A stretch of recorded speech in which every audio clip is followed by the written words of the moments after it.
నమస్కారం. మన ఛానల్‌కు స్వాగతం. ఈరోజు మనం మాట్లాడుకోబోయే కథ పైకి చూడడానికి చాలా సాధారణంగా ఒక చిన్న పిట్ట కథలా అనిపించవచ్చు. కానీ ఈ కథ వెనుక జీవితాంతం చాలామంది మనుషులు అపార్థం చేసుకునే ఒక అతిపెద్ద ఆర్థిక రహస్యం, ఒక సైకాలజికల్ సత్యం దాగి ఉన్నాయి. మన జీవితంలో చాలాసార్లు చిన్న చిన్న ఆరంభాలను మనం అస్సలు పట్టించుకోం. అవి చూడడానికి చాలా చిన్నవిగా, ఏమాత్రం ప్రాముఖ్యత లేనివిగా అనిపిస్తాయి. కాబట్టి వాటిని సులభంగా నిర్లక్ష్యం చేస్తాం. ఒక పెద్ద విజయం ఎప్పుడు రాత్రికి రాత్రే భారీ శబ్దంతో, గొప్ప ఆర్భాటంతో మొదలవుతుందని మనం భ్రమపడతాం. కానీ కొన్నిసార్లు అత్యంత చిన్న విషయాలకు తగినంత సమయం ఇస్తే అవి ఎవరు ఊహించలేనంత అద్భుతంగా, నమ్మశక్యం కాని స్థాయికి ఎలా ఎదుగుతాయో తెలిస్తే మీరు నిజంగా ఆశ్చర్యపోతారు. ఈరోజు మనం అలాంటి ఒక అద్భుతమైన కథను వినబోతున్నాం. ఇది ప్రతిరోజు రెట్టింపు అయ్యే ఒక మాయా నాణ్యానికి సంబంధించిన కథ. ఈ కథ చివరిలో ఎదురయ్యే ఒక చిన్న మలుపు, డబ్బు, సహనం మరియు సమయం గురించి ప్రపంచంలోనే అత్యంత శక్తివంతమైన సత్యాలలో ఒకదానిని మనకు కళ్ళకు కట్టినట్లు చూపుతుంది. కాబట్టి ఈ వీడియోని మీరు ఎక్కడ స్కిప్ చేయకుండా చివరి వరకు చూడండి. హాయ్ ఫ్రెండ్స్, చాలా కాలం క్రితం సుసంపన్నమైన ఒక రాజ్యాన్ని అత్యంత తెలివైన ఒక మహారాజు పాలిస్తూ ఉండేవాడు. ఆ రాజ్యంలో ఒక సాధారణ యువకుడు ఉండేవాడు. ఒకానొక క్లిష్ట పరిస్థితిలో ఆ యువకుడు తన ప్రాణాలకు తెగించి తన తెలివితేటలతో ఆ రాజ్యానికి ఒక పెద్ద ప్రమాదం రాకుండా కాపాడతాడు. అతని నిస్వార్థ సేవలకు మెచ్చిన ఆ రాజు ఆ యువకుడిని మరుసటి రోజు తన నిండు సభకు పిలిపించి అతనికి ఒక గొప్ప బహుమతిని ఇవ్వాలని నిర్ణయించుకుంటాడు. రాజ్యంలో ఉన్న మంత్రులు, సలహాదారులు మరియు అక్కడి ప్రజలందరూ ఆ యువకుడికి మహారాజు ఎలాంటి అపురూపమైన బహుమతి ఇస్తాడా అని ఎంతో ఆసక్తిగా చూస్తూ ఉంటారు. మహారాజు ఆ యువకుడిని చిరునవ్వుతో చూసి, నీ సేవలకు నేను చాలా సంతోషించాను. అందుకే నీకు బహుమతిగా 2 ఎంపికలు ఇస్తున్నాను. అందులో నీకు ఏది కావాలంటే అది నిస్సంకోచంగా కోరుకోవచ్చని అంటాడు. మొదటి ఎంపికగా, మహారాజు, నా ఖజానా నుండి 1,00,000 బంగారు నాణాలను ఇప్పుడే ఈ క్షణమే నీకు ఇస్తాను. ఆ 1,00,000 బంగారు నాణాలను తీసుకొని నువ్వు ఇక్కడి నుండి వెళ్ళిపోవచ్చు.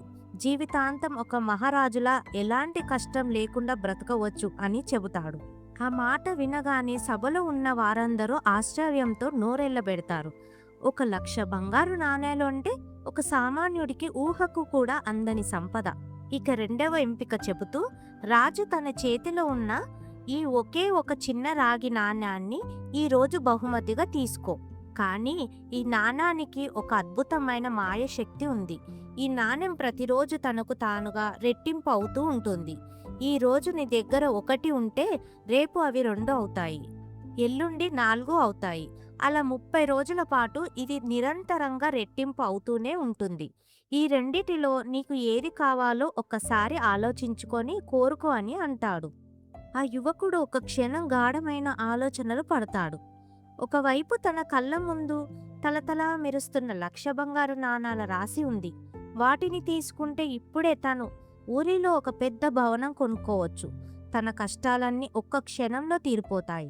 మరోవైపు రాజుగారి చేతిలో ఒకే ఒక చిన్న నాణెం ఉంది. అది రేపు రెట్టింపైనా, రేపు 2, ఎల్లుండి 4, ఆ తర్వాత 8 ఇలా పెరిగితే నెలకరకు అది ఎంత అవుతుంది? మహా అయితే 1,000 లేదా 2,000 అవ్వచ్చు అని యువకుడి మెదడు చాలా వేగంగా లెక్కలు వేస్తుంది.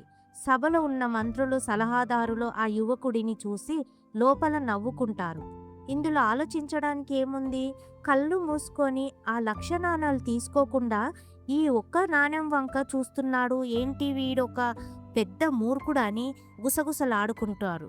ఆ యువకుడికి కూడా మొదట ఆ 1,00,000 నాణాల ఎంపిక చాలా తెలివి తక్కువదిగా అనిపిస్తుంది. కానీ ఆ యువకుడు మహారాజు కళ్ళల్లోకి తీక్షణంగా చూస్తాడు. ఆ రాజు ఎంతో తెలివైనవాడు. ఆయన ఊరికే ఈ 2వ ఎంపిక ఇచ్చి ఉండడు. దీని వెనుక ఏదో ఒక అద్భుతమైన లాజిక్ దాగి ఉంటుందని అతను బలంగా నమ్ముతాడు. తన కంటికి కనిపిస్తున్న తాత్కాలిక ఆశను పక్కన పెట్టి ఎంతో ధైర్యంగా, మహారాజు నాకు ఈ క్షణంలో ఆ 1,00,000 బంగారు నాణాలు వద్దు. దయచేసి నాకు ఆ ఒకే ఒక్క మాయ నాణం ఇప్పించండి చాలు అని సమాధానం ఇస్తాడు. ఆ మాట వినగానే నిండు సభలో ఒక్కసారిగా పగలబడి నవ్విన శబ్దం వినిపిస్తుంది. అందరూ అతన్ని ఒక వెర్రివాడిలా చూస్తారు.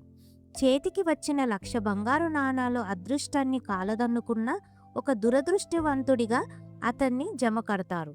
మహారాజు మాత్రం ఒక చిన్న చిరునవ్వు నవ్వి ఆ నాణ్యాన్ని అతనికి ఇస్తాడు. మొదటి రోజు ఆ యువకుడు ఆ నాణ్యాన్ని తీసుకొని ఇంటికి వెళ్తాడు. రెండవ రోజు ఉదయం నిద్రలేచి చూసేసరికి ఆ నాణ్యం 2 నాణ్యాలుగా మారుతుంది. మూడవ రోజు అది 4 అవుతుంది. ఐదవ రోజు వచ్చేసరికి అతని దగ్గర 16 నాణాలు ఉంటాయి.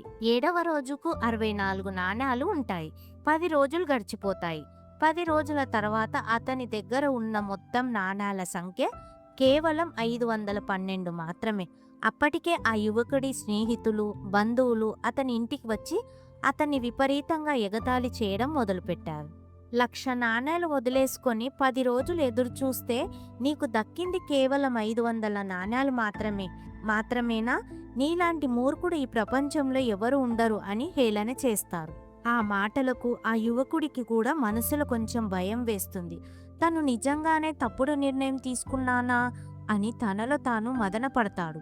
కానీ తను ఎంచుకున్న మార్గం మీద నమ్మకంతో అలాగే ఓపికగా ఎదురు చూస్తాడు.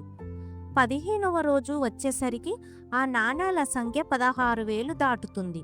ఇది ఇంకా 1,00,000 నాణాల దరిదాపుల్లో కూడా లేదు. కానీ మాయ మెల్లగా మొదలవుతుంది.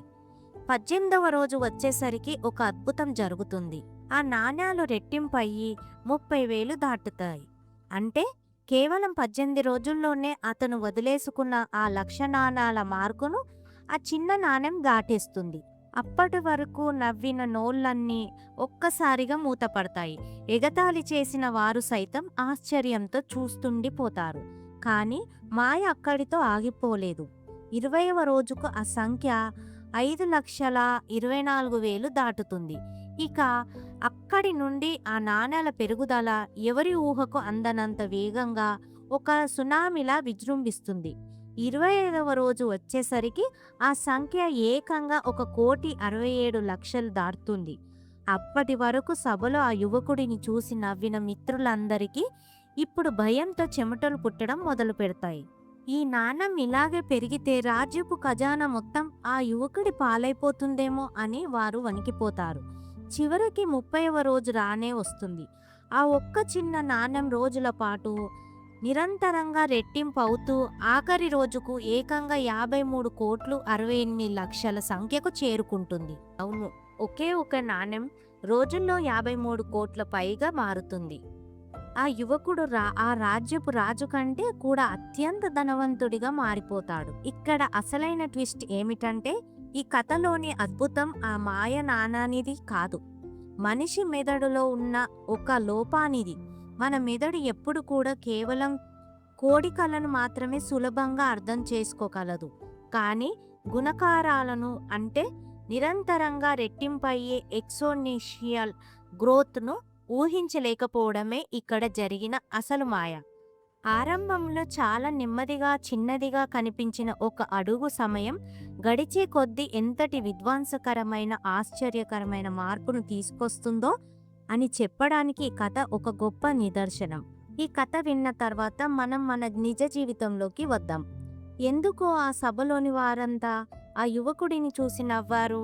ఎందుకంటే మనుషులు సహజంగానే నెమ్మదిగా జరిగే అభివృద్ధిని తక్కువ అంచనా వేస్తారు. నేటి ఆధునిక ప్రపంచంలో ప్రతి ఒక్కరికి అన్ని వెంటనే జరిగిపోవాలి. ఈ రోజు పని చేస్తే రేపే ఫలితం కనిపించాలి. ఈ రోజు పెట్టుబడి పెడితే నెల తిరిగేలోపు ఆస్తులు పెరిగిపోవాలి. ఇలాంటి తక్షణ ఫలితాల కోసం మనం ఎంతగా అలవాటు పడిపోయామా అంటే ఓపికగా వేచి ఉండడం అనే ఒక గొప్ప లక్షణాన్ని మనం పూర్తిగా మర్చిపోయాం. అందుకే మనకు ఆ 1,00,000 నాణాలు ఇచ్చిన తక్షణ ఆకర్షణ 30 రోజులు ఆగితే వచ్చే ఆ కోట్ల నాణాల మీద కలగలేదు.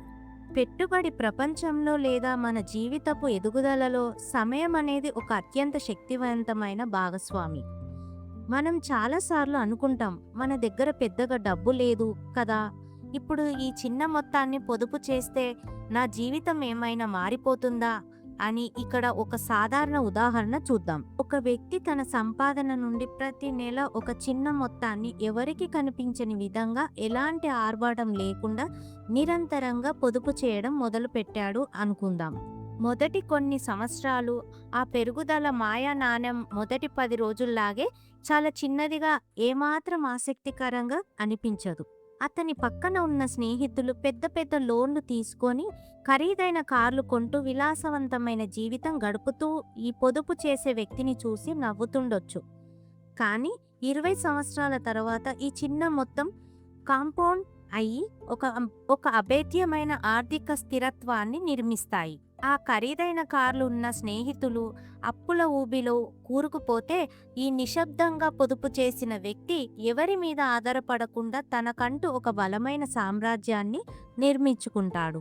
ఇది కేవలం డబ్బుకే కాదు, మన జీవితంలో మనం నేర్చుకునే నైపుణ్యాలకు కూడా వర్తిస్తుంది. ఎవరైనా ఒక కష్టమైన నైపుణ్యాన్ని, ఉదాహరణకు కోడింగ్ రాయడం లేదా ఒక కొత్త భాష నేర్చుకోవడం మొదలు పెడితే మొదటి కొన్ని వారాలు అది చాలా కష్టంగా అనిపిస్తుంది. మనం ఎంత సమయం పెడుతున్నా మనకు ఏమీ రావడం లేదేమో అనిపిస్తుంది. పక్కన ఉన్నవాళ్ళు నిన్ను చూసి ఎగతాళి చేయవచ్చు, లేదా నీకేమనిపిస్తుందంటే ఇదంతా నా వల్ల కాదు, నేను సమయం వృధా చేస్తున్నానేమో అనిపించవచ్చు. కానీ ఏ వ్యక్తి అయితే ఆ ఆరంభపు ఇబ్బందిని భరించి రోజుకు కొద్దిగా చాలా చిన్న అడుగులతో నేర్చుకోవడం కొనసాగిస్తాడో, ఒక రోజు ఆ చిన్న చిన్న విషయాలన్నీ కలిసి అతని మెదడులో ఒక బలమైన నెట్వర్క్లా ఏర్పడతాయి. కొన్ని నెలల తర్వాత చూస్తే అతను ఆ పనిలో మాస్టర్లా మారిపోతాడు. తక్షణ విజయాల కోసం షార్ట్ కట్స్ వెతికే వాళ్ళు ఎప్పుడూ ఆ స్థాయికి చేరుకోలేరు. అలాగే ఒక వ్యాపారాన్ని నిర్మించడం కూడా రాత్రికి రాత్రే కోట్లు సంపాదించేయాలని ఆర్భాటంగా మొదలుపెట్టిన వ్యాపారాలు చాలా త్వరగా కూలిపోవడం మనం చూస్తుంటాం. కానీ ఒక వ్యాపారి ప్రతిరోజు తన పనిని కేవలం ఒక శాంతం మెరుగుపరుచుకుంటూ, ఒక్కొక్క కస్టమర్తో నిజాయితీగా నమ్మకాన్ని నిర్మించుకుంటూ వెళితే ఆరంభంలో ఆ వ్యాపారం చాలా చిన్నదిగా, నెమ్మదిగా అనిపించవచ్చు.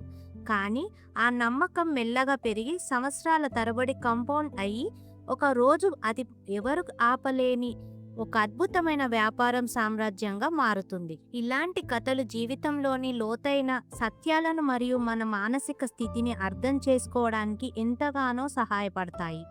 ఈ ఆలోచనలు మీ జీవితాన్ని ఒక కొత్త కోణంలో చూసేలా చేస్తున్నాయని మీరు భావిస్తే దయచేసి ఈ వీడియోను లైక్ చేయండి మరియు మన ఛానల్ని సబ్స్క్రైబ్ చేసుకొని ఈ ప్రయాణంలో మాతో కలిసి నడవండి.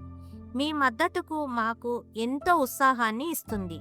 జీవితంలో మనకు ఎదురయ్యే అత్యంత అద్భుతమైన మరియు శక్తివంతమైన మార్పులు ఎప్పుడూ కూడా నిశ్శబ్దంగా ఒక చిన్న అడుగుతోనే మొదలవుతాయి. ఇవి ఆరంభంలో పెద్దగా శబ్దం చేయవు, అందరి దృష్టిని వెంటనే ఆకర్షించవు. కానీ ఆ చిన్న ఆరంభాలను మీరు ఎప్పుడు తక్కువ అంచనా వేయకండి. ఎందుకంటే సమయం అనేది ఒక ఇంద్రజాలికుడు లాంటిది. మీరు సరైన దారిలో నిలకడగా వేసే ఆ చిన్న అడుగులను సమయం తన చేతుల్లోకి తీసుకొని ఎవరు ఊహించలేనంత గొప్ప ఫలితాలుగా గుణిస్తుంది. లేదా మీ వ్యక్తిగత ఎదుగుదల అయినా సరే, అవి అన్నీ ఒకే నియమాన్ని పాటిస్తాయి. మీరు చేయాల్సిందల్లా ఆరంభించడం మరియు సహనంతో ఆ ప్రయాణాన్ని కొనసాగించడం.